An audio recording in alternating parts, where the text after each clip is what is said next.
Coming up on Network Africa. Ghana confirms 2 cases of Marburg, says nearly 100 people in isolation over suspected cases. All 30 passengers rescued alive after a plane crash lands in Somalia. Plus,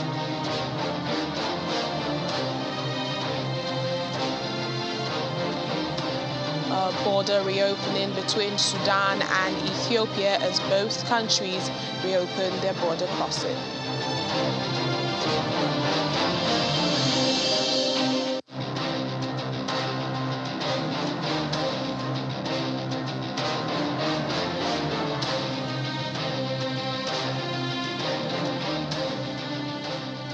Hello and welcome to the program this week. I'm Layo Olarinde. Let's begin with stories and happenings that made headlines over the weekend. Security forces fired tear gas as Sudanese protesters marched in the capital Khartoum on Sunday against the country's military leadership, holding it responsible for an outbreak of violence in Blue Nile State. According to Sudanese officials and the United Nations, more than 30 people were killed and 100 injured in tribal clashes that started last week between the Hausa and Fung tribes in the southeastern state close to the border with Ethiopia. Authorities said on Sunday they will reinforce the security presence in the state and investigate the clashes, even as a curfew has been declared in 2 towns. On Saturday, U.S. President Joe Biden met with Egyptian President Abdel Fattah el-Sisi in Jeddah ahead of a summit with 6 Gulf states in Egypt, Jordan, and Iraq. Seated with Biden and in the presence of the press, President al-Sisi stressed the strategic relationship between Egypt and the U.S. and announced his readiness to take it to what he describes as a whole new level.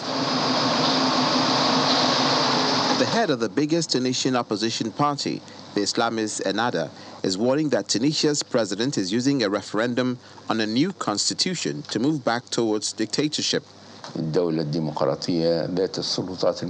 Gounachi, who was parliament speaker until President Kais Saied shut the chamber and seized most powers last summer, says the atmosphere in the build-up to the July 25 vote is undemocratic and funereal. Wildfires have destroyed more than 2,000 hectares of forest in the North American areas of Larache, Frazani, Taza, and Titwani. Eyewitness video shows a wildfire ripping through a forest in Larache. Dense smoke bellowing from a forest ablaze was visible from the nearby streets.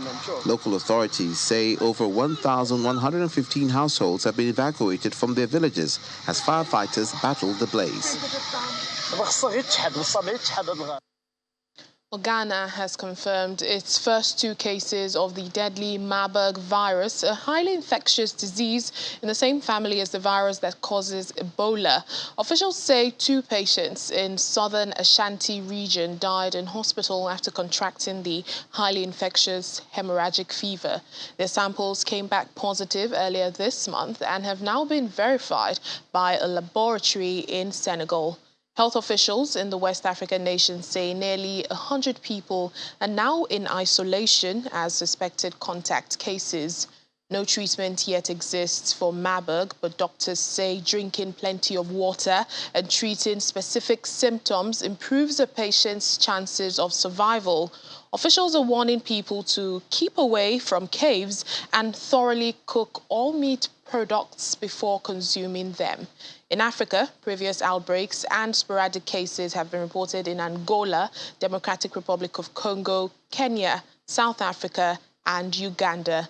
The first ever Marburg outbreak was in Germany back in 1967, where 7 people died. The virus also killed more than 200 people in Angola back in 2005, the deadliest outbreak on record, according to the WHO. Or over in Somalia, a Juba Airways plane has crashed and flipped over during landing at the Aden Ade airport in the country's capital, Mogadishu.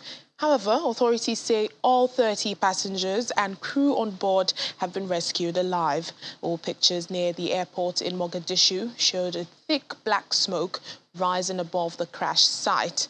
Firefighters doused the flames, and the pictures from the scene show that the plane was upside down. The cause of the crash is not yet known. Well, the United Nations mission in Mali says Egypt will be withdrawing its troops from the West African country by mid-August, citing deadly attacks against its peacekeepers.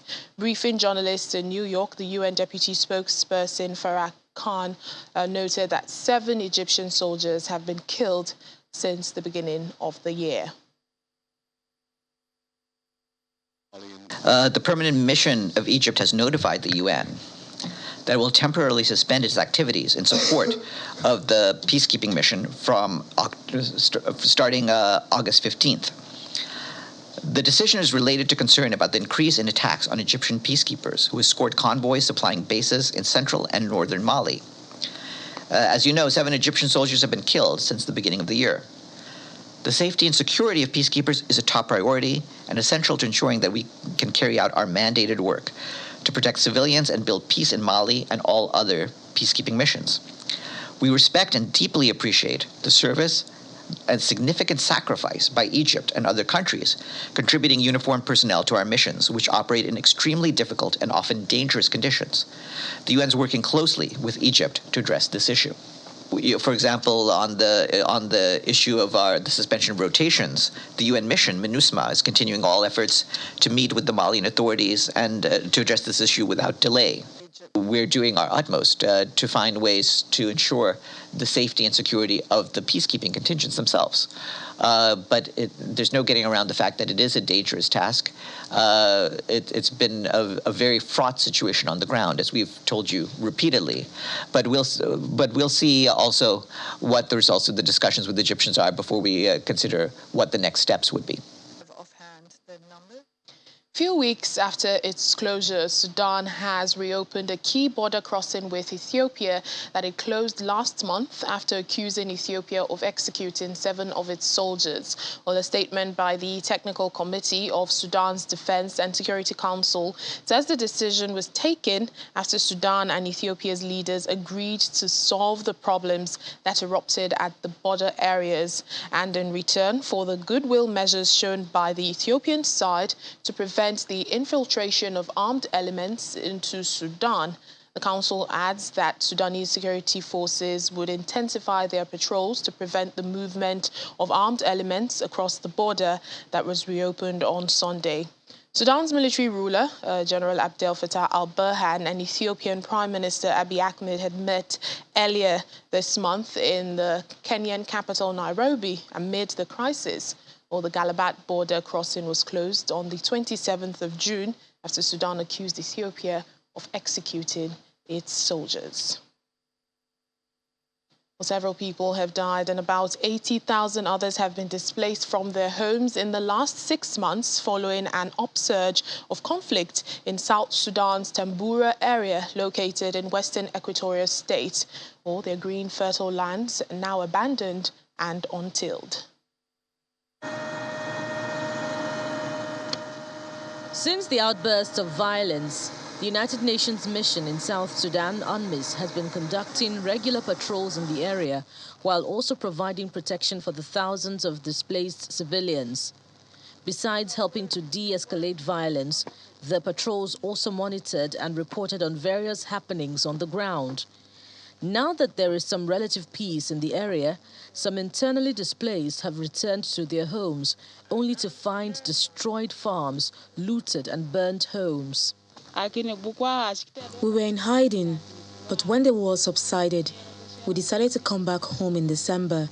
At least the humanitarian agencies brought us some medicine at the health center, but there's a shortage of clean water, agricultural tools and seeds.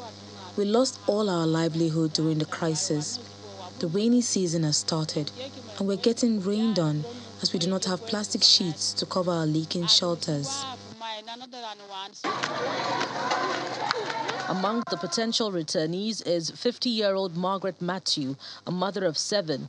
She is eager to start tilling her land again, but she and her children now have no roof over their heads. We do not want to remain here at the camp, nor in our tents. We need total peace so that we can go back to our homes. We're crying for minor things as women of Tambura. We fled from different areas, and the UN has accorded us with humanitarian assistance. We yearn to go home, but we are lacking homes. Our tents are torn.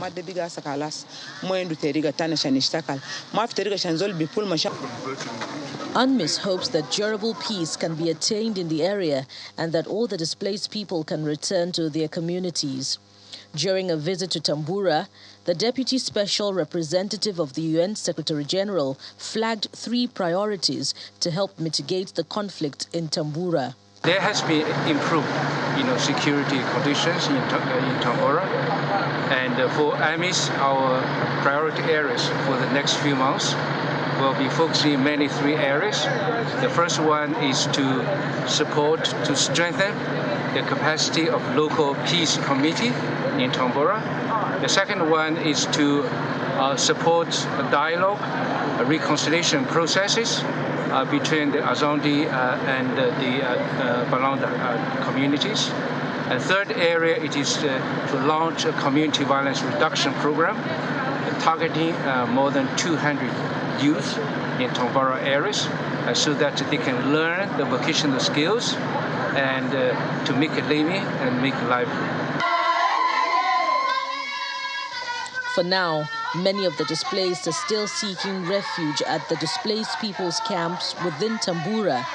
They are concerned about their safety and are demanding that the government improves security so they can return to their homes. Nollywood is in mourning as the Nigerian movie industry woke up to the devastating news of the death of Shola Onoiga. Onoiga was best known for her comical role in the popular TV series Fuji House of Commotion. The Nigerian sitcom was produced and directed by the late Amaka Igwe. The show was a spin-off of 90s soap opera Checkmate, one of the few Nigerian television programs to have obtained that status. The sitcom revolves around a rich man who is married to 4 women and had numerous kids to provide for. Onoiga played the 3rd wife. She was said to have been admitted to the ICU unit at the Lagos State University Teaching Hospital 2 weeks ago, and she reportedly died this morning. While staying in Nollywood, there are unconfirmed reports that popular Nollywood actress and star of the sitcom The Johnsons, Ada Ame, collapsed and was rushed to hospital on Sunday. Well, joining us now is the president of the Actors Guild of Nigeria, Emeka Rollas. Thank you for joining us, Emeka. What do we know about Ada Ame's condition right now?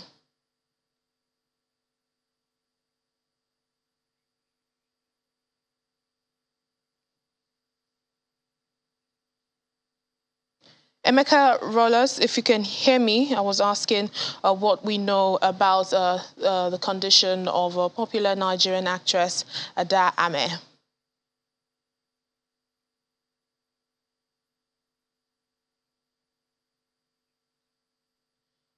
All right, I will need you to unmute your mic.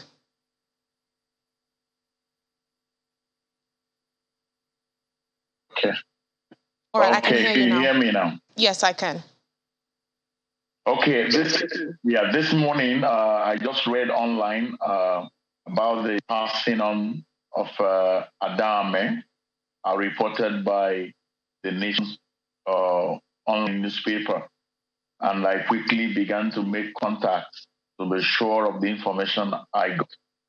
And up till this moment, I've not been able to officially get to a family member to give a complete report of whether true Adame passed on.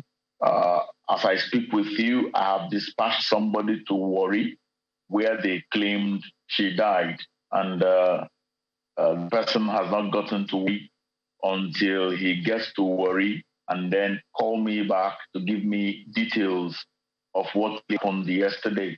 Meanwhile, Adame's phone has been ringing and nobody has been picking the line. I was imagining that whoever has been with the line should be able to pick up the phone and give us information. Meanwhile, I spoke with Empress Njama, who happens to be Adame's closest Nollywood actor, and she kept on crying and crying over the phone. She's very inaudible to be able to say anything that I can use officially from Guild to make a statement. And until we get a confirmed report from Warri, I'll be able to make a statement in relation to the passing on of Adame. All right. Also today, there's been the sad news about the death of another popular actress, Shola Onoiga. She was a veteran actress in Nollywood. Well, talk to us about her life, and her body of work, the legacy she leaves behind.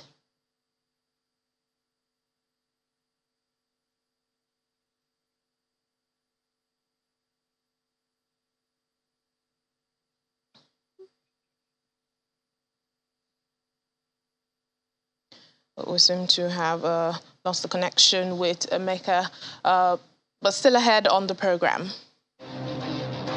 Well, thousands in South Africa and South Africans all over the world celebrate Nelson Mandela Day. Details in a moment. Please stay with us.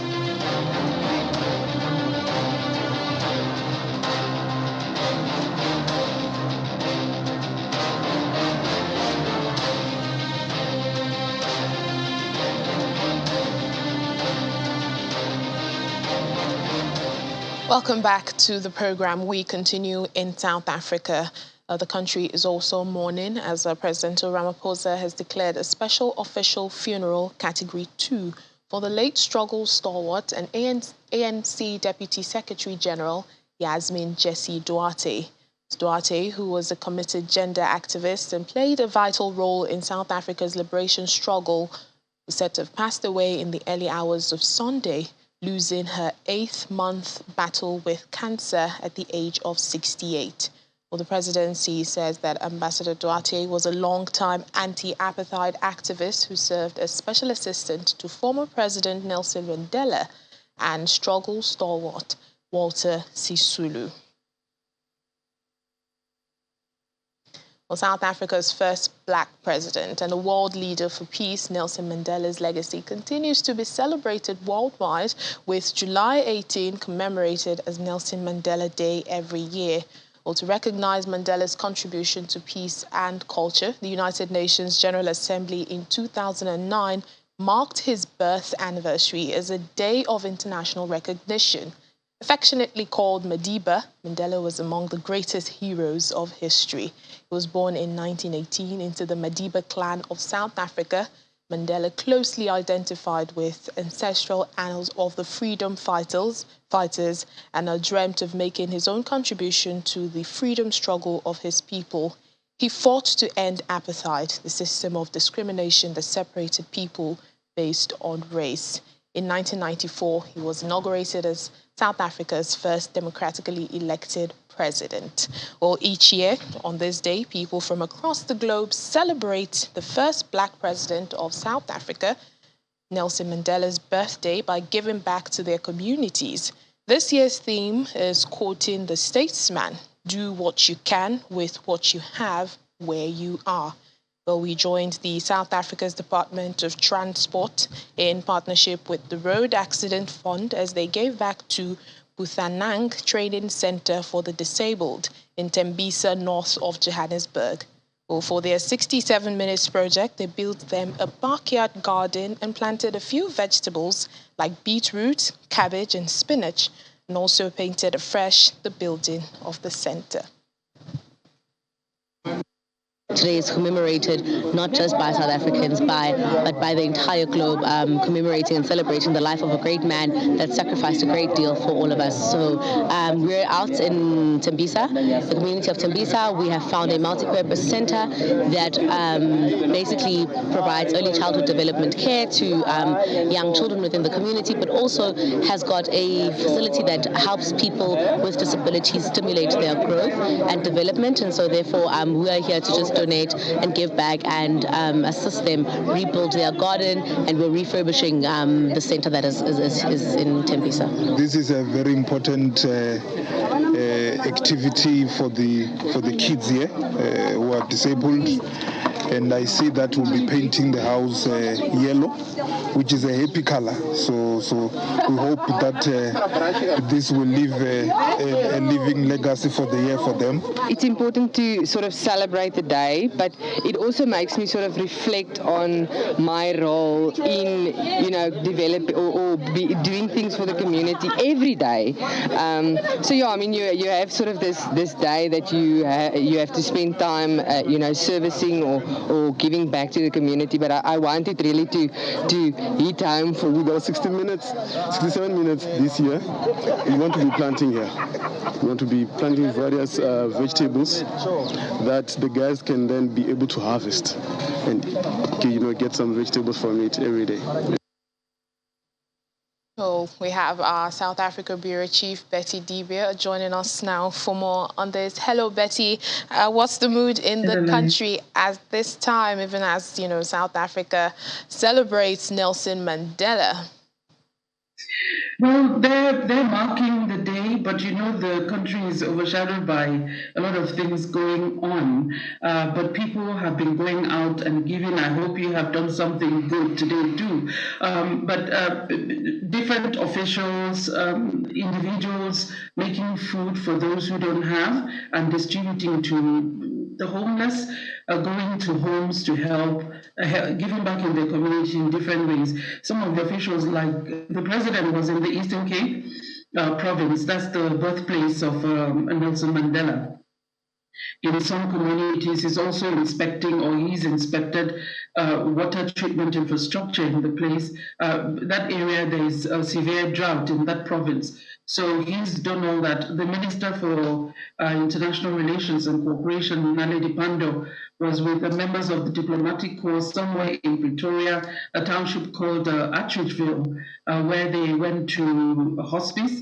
They interacted with the patients, helped out, and also read to the children. So different people are doing different things, and hopefully every day will be a Mandela Day, not just July the 18th, for people who are giving back to communities. Indeed, but even as this celebration is ongoing, we can't take away what happened yesterday. The ANC Deputy Secretary General and a long-time anti-apartheid activist, Yasmin Jesse Duarte, passed on. What do we know of her legacy? What can we say was her legacy, and how the country plans to honor her? We know President Ramaphosa had declared a special funeral ceremony for her. Yes. Well, Jessie Duarte is known as she was a small woman, very feisty. And quiet at the same time. She had a lot of power, probably from her experience in fighting for equality in the country, if you've looked at her history. But she controlled her power. There are people who will wear their powers on their sleeve. But being the only woman among the top six for some time, although there was a chairman who was a woman at some point. But she's had that long history. She was detained without trial and set free. She was part of building the structure of the women's wing of the ANC, working with Albertina Sisulu at the time, way back in the late 70s. And tackling patriarchy in parliament in the country, gender equality, equality generally, interracial integration, so many things. Is also known as a unifier. Different tributes, even those who are fighting, like the person she was acting on his behalf, that's Ace Makashule, who was suspended Secretary General, and she's been acting in his stead. She was the Deputy Secretary General, as you said. And the President, everyone has been talking about as a unifier, as an activist who just wanted the best for the country. So it's really sad. She's been battling cancer for a few months, about 8 months. I know that a few months back, she took time she asked to step away from her work, from public life. I was quite worried at the time, knowing how active she's been within the party. But she's been buried, being a Muslim, she's been buried, but there is a national memorial for her on Thursday. Right now, there is a week of mourning for the ANC, within the ANC, and the party's flag will be flying at half-mast for a week. But on Thursday, that national memorial to honor her will be taking place. All right then.